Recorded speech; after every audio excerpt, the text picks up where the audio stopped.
এই মুহূর্তে আমাদের সঙ্গে রয়েছেন বিশিষ্ট মানুষ নন্দিনী ভট্টাচার্য। নন্দিনী, তারার তরুণ অনুষ্ঠান তুমি উপস্থিত থাকবে এবং কিরকম অনুভূতি?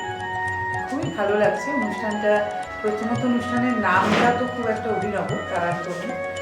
অনেক অ্যাওয়ার্ড প্রোগ্রাম হয় যে হয়তো সমাজের সেরা মানুষ বা অন্য ধরনের, কিন্তু তারার তরুণ নামটা তো খুব একটা অন্যরকম।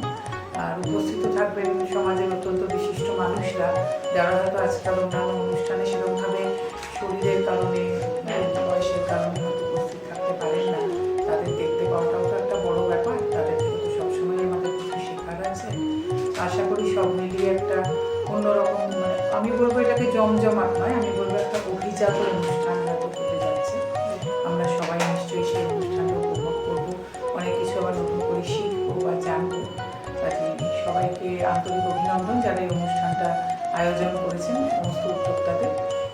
সবাই আসবেন, একসঙ্গে সবাই মিলে অনুষ্ঠানটা উপভোগ করবো, আবার নতুন করে কিছু জানতে পারবো, শিখতে পারবো, যেটা আজকের সমাজে আমি মনে করি খুব জরুরি। কারণ ক্রমশ কিছু শেখার, জানার যে সমস্ত মানুষরা রয়েছেন, আস্তে আস্তে তারা তো সবাই আমাদের ছেড়ে চলে যাচ্ছেন। কাজে যে কজন আছেন